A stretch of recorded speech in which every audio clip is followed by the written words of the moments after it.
მოგესალმებით, ვიწყებთ გადაცემას ძიმეკასთან. ჩვენი სტუმარია პრეზიდენტობის კანდიდატი გიორგი თარგამაძე. გამარჯობა. მადლობა მოწვევისთვის, გამარჯობა. როგორ ბრძანდებით? გიცხერთ ხოლმე სიამოვნებით თვით ამ გაგანია საპრეზიდენტო კამპანიის დროსაც და მადლობა. სიამოვნებით გიყურებთ. ქრისტიანი უფრო ხართ თუ დემოკრატი?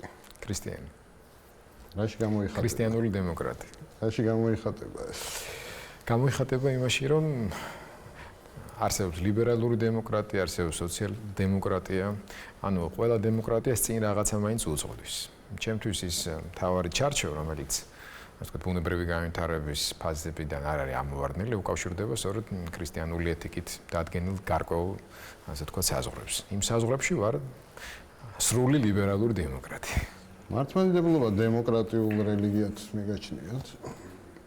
საერთოდ არც ერთი რელიგია არ არის დემოკრატიული ამ გაგებით, თუმცა მე მიმაჩნია, რომ თუ კი რომელიმე რელიგიამ დემოკრატიის ტრადიციების განვითარებას ხელი შეუწყო, ეს არის ქრისტიანობა და მათ შორის მართლმადიდებლური ქრისტიანობა. თუნდაც არჩევის წესი ან ნებისმიერი სხვა რამ, რომელიც პროცედურული კუთხითაც რო შევხედოთ, ამ თვალსაზრისით ერთ-ერთი ყველაზე ძველია და გამოცდილების მხრივ ბევრი რამ შეძინა დემოკრატიას. ბიბლია თუ წაგიკითხავთ? დიახ. თქვენი აზრით რა არის აი მთავარი იდეა რადევს ბიბლიაში? რას გვეუბნება ბიბლია მთავარს? ღმერთი სიყვარული არის და რომელსაც თან არის სიყვარული, ღმერთის მასთან არის. სულის უკვდავების ვისაც წამს, მისთვის ბევრი რამ კი არა, ეს არის ცხოვრების წიგნი.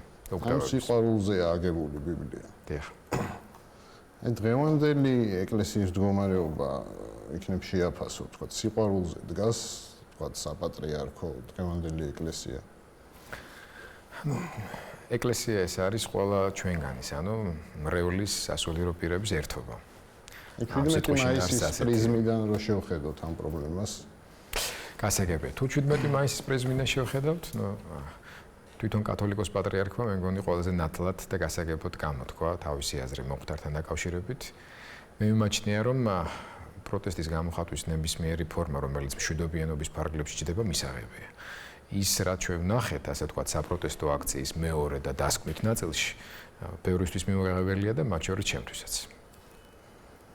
ნაკურთხი მანქანა თუ გინახავთ სადმე საქართველოს გარდა?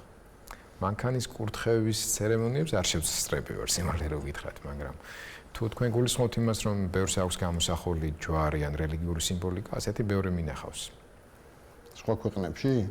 სხვა ქვეყნებს გულისხმობთ? სხვა შორის სხვა ქვეყნებშიც. დიახ. რამდენიმე ევროპულ სახელმწიფოში. სხვა შორის მინახავს კათოლიკურ სახელმწიფოებში, მინახავს ძირითადად ხმელთაშუა ზღვის აუზის ქვეყნებში. სექსუალური უმცირესობების უფლებები უნდა შეიზღუდოს, როგორ ფიქრობთ თქვენ? არა, ის რაც უნდა მომხდარი იყოს საბჭოური გამოცდილების შემდეგ, როდესაც სისხლის სამართლებრივ დევნას ექვემდებარებოდნენ, ეს იყო სრული მარაზმი და რა თქმა უნდა მსგავსი რამ არასოდეს არ უნდა მოხდეს.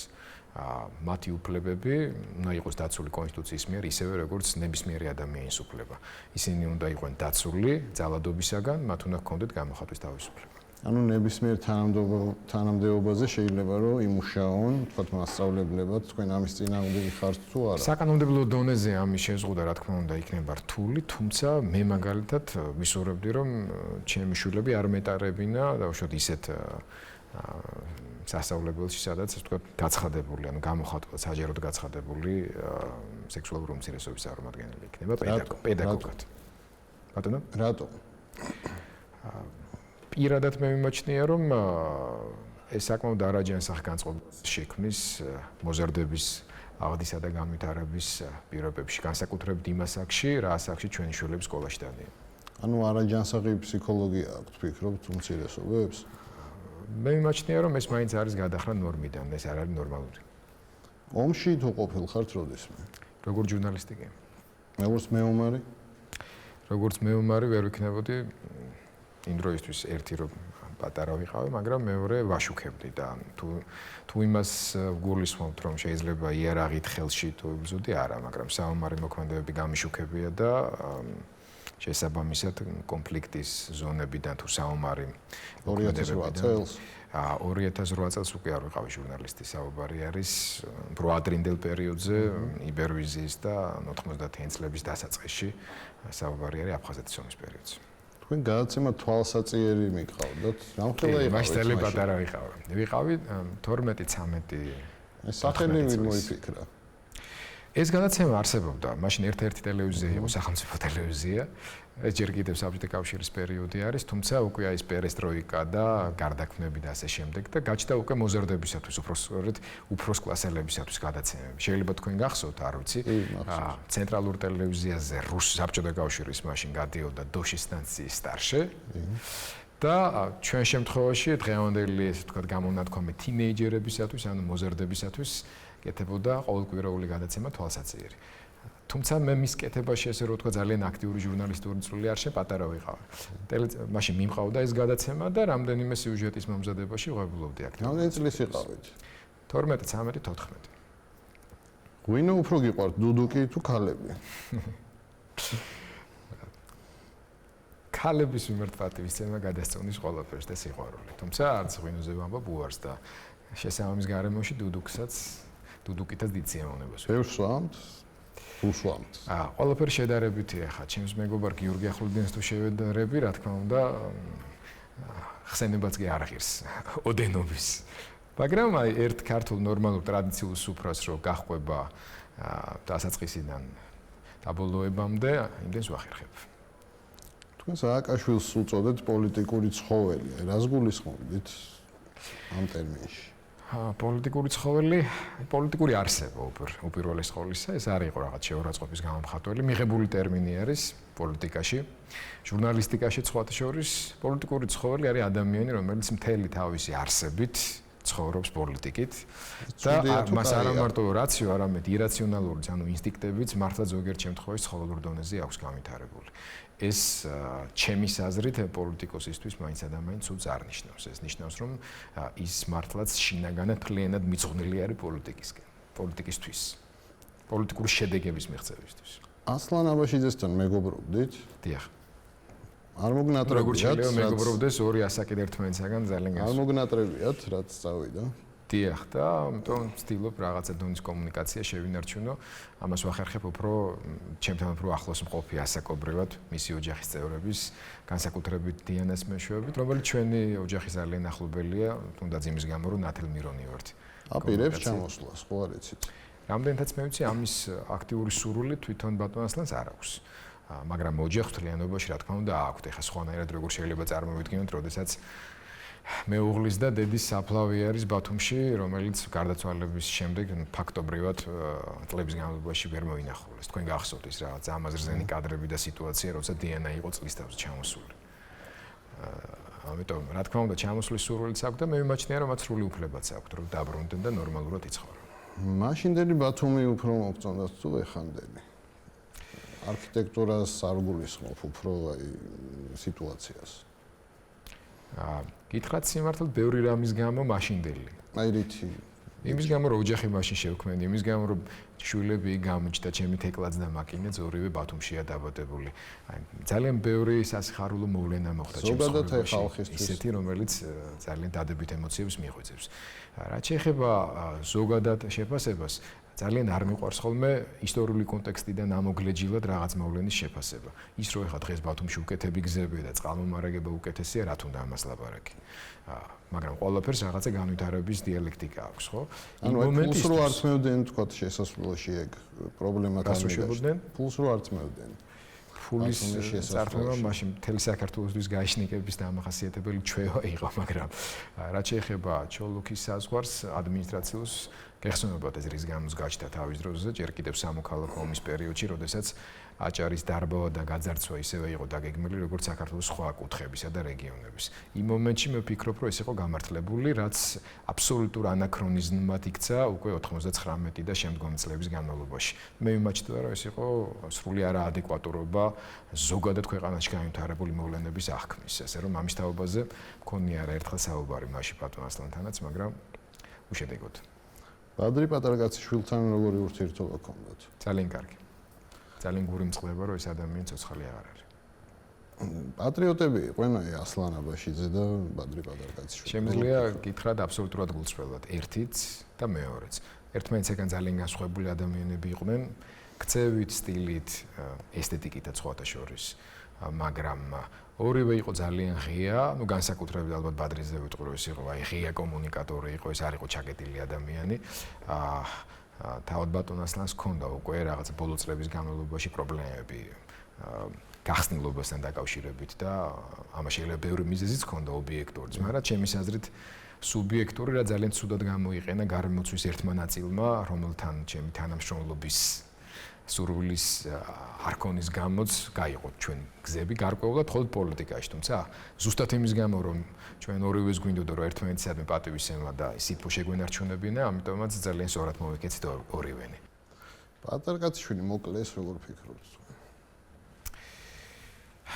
გამიჭირდება ამაზე პასუხის გაცემა, შემიძლია ჩემი ეჭვი გაგიზიაროთ. ჩემი შინაგანი რწმენით ის ბუნებრივი სიკვდილით არ მომხდარა. შვანია? ანალოგიური განწყობა მაქვს, ასე ვთქვათ, ზურაბ ჟვანიას გარდაცვალებასთან დაკავშირებითაც, თუმცა ამას ყველაფერს ჭირდება მტკიცებულებები, ჭირდება ფაქტობრივი მასალა, რომელსაც მე ხელს, თუმცა იგივე ჟვანიას გარდაცვალებასთან დაკავშირებით ერთ-ერთი პირველი ჟურნალისტური გამოძიება და გამოკვლევა სწორედ დროებაში ჩატარდა. ძალიან ბევრი კითხვა, რომელიც მაშინ დავსვით, დღემდე გამოუძიებელია, მათ შორის ამ ახალი პროკურატურის მიერაც. თქვენი საყვარელი ფილმი რომელია? ესე რაღაცების ამოჩენება არ მიყვარს სიმართლე რო გითხრათ. წიგნი? წიგნით რო გითხრათ სახარება და ვეხვის ტყავსანი ალბათ შეიძლება ბანალურად მოეჩვენოს ვინმეს, მაგრამ მაინც ყველაზე ხშირად რომელ წიგნსაც უბრუნდები, ალბათ საყვარელიც ის არის და მნიშვნელოვანი. ხშირად გითხულობთ ვეხვის ტყავსანს. კი. შეიძლება ითქვას რომ მუსიკოსი რომელი მოგწონთ? მე ვის უსმენდით თქვათ ახალგაზრდობაში და შემოგჩათ სიყვარული. ბართალია ჩემ შვილი რატომღაც ამის გამო დამცინს, მაგრამ სტინგს უსმენდი ძალიან ხშირად და იყავით კონცერტზე? სხვა შორის სტივ ვანდერსაც. აი ბათუმში რო ცხოვრობდი, ხა გამახსენდა. აი ბათუმის კარგი მოგონებებიო რა გახსოვსო და ბოლო წლებში თქვენ პარტიას ეძახდნენ ცრუ ოპოზიციას. საიდან გაჩნდა ეს ეჭვები? ჩვენი დღევანდელი მენტალიტეტიდან. ეს არის პოსტსაბჭოური მენტალობა, ეს კატეგორიულობის, აგრესიულობის, განსხვავებულობის, შეუფასებლობისა და მიუღებლობის. ჩვენთან ყველაფერი ან შავი უნდა იყოს, ან თეთრი.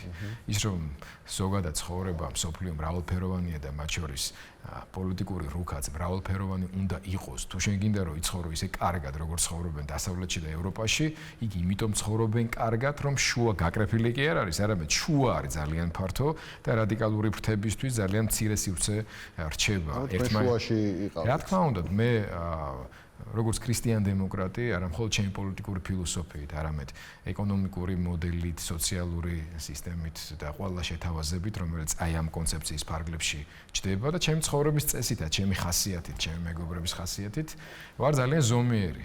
და ეს არის კიდე ზომიერება არის ის წონასწორობის ღერძი, რომელიც ქვეყანას სტაბილურობას უნარჩუნებს და წინ მიყავს, რომელიც რეგრესისკენ უკან დახევის საშუალებას არ აძლევს. ამიტომ მით უმეტეს იმ პოლარიზაციაში საზოგადოების რაც ხდებოდა წლების განმავლობაში, მე არ მიგვირს, რომ ასეთი ტიპის ოპონენტების მცდელობები, რომ ჩვენთვის ეს იერლიყი მოეწებებინათ, წარმატებით მთავრდებოდა. მაგრამ თუ ამ ქვეყანას განვითარება უწერია, პროგრესი უწერია, წინსვლა უწერია, რაღაცა მართლაც მრავალპარტიული დემოკრატიისკენ უნდა წავიდეთ, მაშინ შუა კი არ უნდა გაიკრიფოს, არამედ შუა უნდა გაფართოვდეს. სხვათა შორის ეკონომიკურადაც. რომელ ეპიზოდს შეცვლიდით საქართველოს ისტორიაში? რომელ ეპიზოდს შევცვლით? რაც მე მახსოვს. სამოქალაქო ომს არ დაუშვებდი. ანუ ის რაც მოხდა, ზვიად გამსახურდია დამხობის მეთოდით. მაგრამ მე მგონია რომ ეს უბრალოდ იყო, ესე ვთქვათ, ყველაზე მწვავე ფაზა პროცესის, რომელიც ცოტა უფრო ადრე დაიწყო. მაშინ მე მართლა შედარებით პატარა ვიყავდი, შეიძლება ასე ობიექტურად ვერ ვაფასებდი სიტუაციას, მაგრამ ჩვენს ქვეყანაში კონსტრუქტივიზმის და აი რაციონალიზმის დეფიციტი გაჩნდა ეროვნული მოძრაობის დაწყებისთანავე. ემოციამ ძალიან გადასძალა რაციოს. ამიტომ თუ კი რამე შევცვლიდი, ვეცდებოდი რომ ჩვენ საზოგადოებაში რა თქმა უნდა იმ ძალიან მნიშვნელოვან ეროვნულ ლიდერებთან და გმირებთან ერთად, რომლებმაც მნიშვნელოვანი კვალი დაამჩნიეს 90-იან წლების დასაწყისზე საქართველოს გათავისუფლებას, ვეცდებოდი წინა პლანზე წამომეწია და უფრო მეტად გამეძლიერებინა საზოგადოებრივი მხარდაჭერის კუთხით ისეთ ფიგურები, როგორც იყო მაგალითად აკაკი ბაქრაძე. ნაციონალური მოძრაობის ხოჭორ საკაკი ბაქრაძეს მივეცი პირველად არჩევნებში ხმა. როგორ შეაფასებდით ნაციონალური მოძრაობის მუშაობას? მოკლედ, აი ვთქვათ. მათ სადეს ქვეყნის მოდერნიზაცია დემოკრატიზაციის გარეშე და შედეგად დააყენეს შედეგი, რომლითაც ჩვენ შეიძლება რევანშისტულ ტალღაზე კიდევ უფრო უარესი სურათი მივიღოთ, ვიდრე მათ ხელისუფლებაში მოსვლამდე იყო. ამიტომ მე მიმაჩნია, რომ ეს არის ერთის მხრივ ნათელი მხარე იმ მხრივ, რომ სახელმწიფო ინსტიტუტებმა შეიძინეს თავიანთი დატვირთვა, ინსტიტუტები გახდა ეფექტური, მაგრამ ეს ინსტიტუტები ვერ გახდნენ პარტნიორები რიგითი მოქალაქეების. ოცნების მუშაობას როგორ აფასებთ? რაიმე სახელდების მიცემა მათთვის იქნებოდა დიდი კომპლიმენტი. რაიმეს თქმა, რომ ისინი არიან ან პრორუსულები, ან პროამერიკელები, ან პროჩინელები, რომ ქვეყნის შიგნით არიან მემარჯვენეები ან სოციალისტები, ეს მათთვის იქნებოდა დიდი კომპლიმენტი. აბა ვინ არიან? ეს არის ყოველგვარი ნათელი პოლიტიკურ ხედვას მოკლებული კონგლომერატი, ეკლექტური გაერთიანება ადამიანებისა, რომელთაც არაფერი საერთო ერთმანეთთან უმეტეს შემთხვევაში იმიტომ არ აქვთ, რომ თავისი ხედვა არც არაფერზე გააჩნიათ და ერთი კაცის განწყობაზე არიან ჩამოკიდებული. კარგია ეს ქვეყნისთვის. ეს არის ძალიან ცუდი ქვეყნისთვის. მე ვფიქრობ, რომ გაუწონასწორებელი ლიდერების ეპოქა ამ ქვეყანაში უნდა დამთავრდეს, თუ გვინდა, რომ სახელმწიფომ განვითარების, ასე ვთქვათ, პროგრესულ ფაზაში გადაინაცვლოს. ყველაზე კარგი ჟურნალისტი ვინ არის, ვინც შეგხვედრიათ? ქართველი? კოტე მახარაძე. რითი მოგწონდათ? მე ვთვლი, რომ ჟურნალისტი საზოგადოების ერთ-ერთი ყველაზე განათლებული წევრი უნდა იყოს. პრეზიდენტ აბუკავშირის განუნათქვამი მახსენდება ყოველთვის, როცა პროფესიონალიზმსა და პატრიოტიზმზე ვსაუბრობთ, რომ თანამედროვე განათლებულმა ადამიანმა უნდა იცოდეს ცოტა რამ ყველაფერზე და ყველაფერი ერთ კონკრეტულ რამეს. აი, კოტე მახარაძე ამ თვალსაზრისით ნამდვილად წარმოადგენს ეტალონს ჩემი აზრით კარგი ქართული ჟურნალისტის და ტელეწამყვლის. რა პრობლემებია დღეს ქართულ ჟურნალისტიკაში? პირველი პრობლემა არის არასტაბილურობა და არამდგრადობა. მე ჩემს ძალიან ბევრ მოსწავლეს, კოლეგას და ბევრ ძველ ნაცნობს ვიცნობ, რომელიც აი დღეს ჩემთანაც მოდის სხვათა შორის და ძალიან გულ ნატკენი მესაუბრება თავის პერსპექტივაზე და ბევრი ფიქრობს პროფესიის შეცვლაზე, რადგან მთელი ეს პოლიტიკური კატაკლიზმები პირველი რომელ პროფესიაცაც ურტყავს, ეს არის ჟურნალისტიკა და ჟურნალისტობა. ამიტომ სტაბილურობა, მდგრადობა და თავისუფლების ხარისხი. ეს თუ ოდნავ მაინც შედგა და რაღაც კალაპოტში ჩაჯდა, უკვე ჟურნალისტური სტანდარტების თემას უფრო მეტად მიეხედება. არადა ეს ძალიან დიდი პრობლემაა. თქვენი დროს იმედი თუ მოგწონდათ, თუ აკმაყოფილებდა თქვენ გემოვნებას? აკმაყოფილებდა. ყოველ თვალსაზრისით ჩემი აზრით, როგორც ტელევიზია იყო. ობიექტური ტელევიზია ვერ იქნება. მე საერთოდ არ მჯერა ობიექტური ტელევიზიების არსებობის, კი. მე არ მჯერა ობიექტური ტელევიზიების არსებობის, თუმცა დაბალანსებული გაშუქების კუთხით ამ არხმა იმ პერიოდში EU-ს და ევროკავშირის მონიტორინგის შედეგებით ყოველთვის ლიდერობდა. ასე თუ ასე თქვათ, რაღაც ძალიან ფორმალისტური მიდგომა გვექნება, მაგრამ რაც შეეხება ზოგადად ობიექტივს, თუ კი დადგება არჩევანი ხელისუფლებისადმი ლოიალობას და ასე ვთქვათ სუბიექტივიზმს შორის, მე ავრჩევ სუბიექტივიზმს.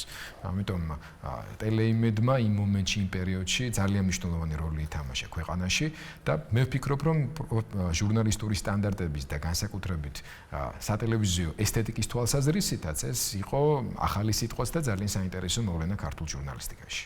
მომავალი პრემიერი ვინ გახდება? თქვენი აზრით? ჩემი ვარაუდით ალბათ ბატონი მარგველაშვილი. რამდენიმე პრემიერს გულისხმობ. მარგველაშვილი არა, ბოდიში კვირიკაშვილი. რატო ფიქრობთ? რატომ და პირველი რომ ეს ადამიანი ალბათ უნდა იყოს ბიძინა ივანიშვილის უახლოესი გარემოცვიდან და წრიდან. უნდა გქონდეს მასთან მანამდე ქართულში მუშაობის გამოცდილება და ამავე დროს არ უნდა გამოხატავდეს აქტიურ პოლიტიკურ ამბიციებს, როგორცაც მაგალითად ბატონი ღარიბაშვილი აშკარად გამოხატავს, ხო? ალასანიასთან მისი სიტყვიერი გაბაექრება ამის ერთ-ერთი გამოხატულება იყო. ამიტომ მარგველაშვილი მაპატიეთ რა გადავეკიდე, კვირიკაშვილი მათ შორის მე ვფიქრობ თავად ივანიშვილისთვის ყველაზე სასურველი მისაღები და კომფორტული კანდიდატია. და ამავე დროს თავად აი ამ კოალიციის შემავალი პოლიტიკური სუბიექტებისათვის, რომლებიც უფრო გამოკვეთილი პოლიტიკური პერსპექტივის და ამბიციის მქონე ფიგურას, ასე ვთქვათ, უბრალოდ თავზე უხეშად რო ვთქვა არ დაისვავენ. სხვა საქმეა, რამდენად მისაღები ფიგურა არის იგი, თუნდაც ამ კრიტერიუმების გამო ქვეყნისთვის. ემხრობი თუ არა ნარკოპოლიტიკის შერბილებას? არა თუ ვემხრობი, არამედ პარლამენტში ჩვენ ვიყავით იმ ჯგუფში და ინიციატორებიც ვიყავით, რომლებიც ზოგადად აი ამ მკაცრი სისხლის სამართლებრივი პოლიტიკის დიფერენცირების მომხრენი ვიყავით. ანუ ნარკო რეალიზატორების თემა აბსოლუტურად ცალკეა და მათ ამ მიმართებაში მე შევინარჩუნებდი მაქსიმალურ სიმკაცრეს კანონის, მაგრამ რაც შეეხება მომხმარებლებს, ერთმნიშვნელოვნად მიმაჩნია, რომ მათდამე როგორც კრიმინალებისადმი დამოკიდებულება არის სახელმწიფო დანაშაული, რომელიც ყველაფერს თუ თავი დავანებო ძალიან არაპროდუქტიულ მიდგომას წარმოადგენს. ანუ თქვენ რას ფიქრობთ ამ საკითხთან დაკავშირებით, რომ სისხლის სამართლებრივი დევნა უნდა შეწყდეს და იყოს ადმინისტრაციული სასჯელი? მე იმაჩნია, რომ მხოლოდ ადმინისტრაციული სასჯელი, თუმცა მანამდეც გარკვეული პრევენციული მექანიზმების აქტიურად დამუშავება უფრო იქნებოდა ეფექტური, ვიდრე მხოლოდ დამსჯელი ფუნქციის გამოყენება სახელმწიფოს მხრიდან. ამ კანონპროექტზე მუშაობს ვინმე ხო არა? ეს კანონპროექტი გამზადებული დავტოვეთ ჩვენ ქრისტიან დემოკრატებმა რამდენიმე არასამთავრობოსთან პარლამენტში. ისევე როგორც არაერთი სხვა საარსებო მინიმუმთან დაკავშირებული ბიზნესის სისხლის სამართლებრივი დევნის შეცვლასთან დაკავშირებით ეხლა ბაქრაძე რო გამოდის და სამი მთავარი მესეჯიდან არჩევნებში ორი არის ისეთი, რომელთან დაკავშირებითაც 4 წლის განმავლობაში ლამის თავით კედელს ვასკდებოდით და ამ კედლის შემადგენელი ნაწილი იყო ბაქრაძეც და დღეს აქვს ეს ინიციატივა, მაგრამ ეს გადავდოთ ასეთი ინიციატივა იქ. ბატონო ხუანა თუ მოგიწევიათ როდის? არა. არც სიგარეტი არ მომიწევია თუ ძალიან გაინტერესებთ. მიუხედავად იმისა, რომ მამა ჩემი იყო ცნობილი მწეველი მთელს უბანში, იმიტომ რომ ღამითაც ეწეოდა. თან აივანზე ეწეოდა, იმიტომ რომ სახლში, პატარა სახლში ცხოვრობდით და ერიდებოდა მოწევას და ამიტომ ღამით თუ სადმე უბანში სახლი გატყლებოდა, მანქანას მოიპარავდნენ, მამა ჩემთან მოდიოდნენ ხوار დაგინახია. საუკეთესო პოლიტიკოსი ვინ არის აი დამოუკიდებლობის შემდეგ ეპოქაში საქართველოს? ყველაზე გავლენიანი და სახელმწიფოსთვის საჭირო, ასე ვთქვათ. ქართველებს გულისხმობთ საქართველოს. გამიჯერდება ძალიან დასახელება, რამდენადაც ის პოლიტიკოსები, რომელთაც ჰქონდათ ნამდვილად ინტელექტუალური, ადამიანური რესურსი, პატრიოტიზმი, ქცეულიყვნენ საქართველოს საუკეთესო პოლიტიკოსებად, მათი უმრავლესობა საერთოდ ცოცხალიც აღარ არის, ჩემის აზრით. და მე ზოგადად ძალიან მიკვირს ხოლმე, როდესაც აი ლაპარაკობენ იმასთან იყო, ამასთან იყო, იმასთან იყო და ეს გეგონება რაღაც ესეთი ნეგატიური შეფასებები არის. თუ ჩვენ გადავავლებთ აი ამ 22 წლიან ისტორიას, ეს არის მკვლელობების, საეჭვო გარდაცვალებების და მართლაც ყველაზე პერსპექტიული ლიდერების, ასე ვთქვათ, სიკვდილის ქრონიკა, ხო? ევრაზიულ კავშირში თუ უნდა შევიდეთ? არავითარ შემთხვევაში. თავად არსებობს რამე ფასი, რომლის სანაცვლოდაც ეს შეიძლება მოხდეს, რადგან ევრაზიული კავშირი ეს არის რუსული იმპერიის თანამედროვე მოდიფიცირება და რუსული იმპერიის ჩამოყალიბების პროექტში დამოუკიდებელი ქართული სახელმწიფოს საერთოდ არ არსებობს. ამიტომ ვისაც ეს დღემდე არ აქვს გათვითცნობიერებული, მას პრობლემა აქვს საკუთარ პატრიოტიზმთან, პრობლემა აქვს განათლებასთან, პრობლემა აქვს ლოგიკურ აზროვნებასთან. ოლიმპიადაზე უნდა წავიდეთ? არ უნდა წავიდეთ ოლიმპიადაზე, რადგანაც მოგეხსენებათ ერთ-ერთი რასაც ალბათ მე წლების განმავლობაში ოპონენტები, ასე ვთქვათ, მიყენებდნენ როგორც ნაკლს, ჩემი ზეგმეტი პრაგმატიზმი და რაციონალიზმი იყო, ხო, თითქოს. მაგრამ არსებობს ისეთი რამ, რაც ზოგიერთ შემთხვევაში პრაგმატიზმზე მაღლა ადგას, ეს არის ღირსება. მე ვფიქრობ, რომ ამ შემთხვევაში სოჭის ოლიმპიადაში მონაწილეობა საკუთარი ხელით თაოლაბ დასხმა იქნება ამ სიტუაციაში რუსეთში. და პირიქით არ წასვლა და ძალიან მკაფიო აქტიური პროტესტი იქნება კარგი საშუალება საკუთარი ღირსება წარმოაჩინა, რომ საერთოდ გაქვს და არსებობს. დღეს რომ კომუნისტური რეჟიმი იყოს, რათა ამდეობაზე იქნებოდით? ალბათ მასწავლებელი იქნებოდი ან ისტორიკოსი. ვისი მასწავლებელი? მინდოდა რომ ისტორიის. საქართველოს ისტორიის. რომ დავაზუსტოთ. ლამაზი ქალი რო ჩაგივლით გვერდით, სხეულის რომელ ნაწილზე უყურებთ? პირველი. აი ეს ნაწილების მიხედვით არ ვიწყებ. ფრაგმენტულად არ არის ხო ქალის სილამაზეს.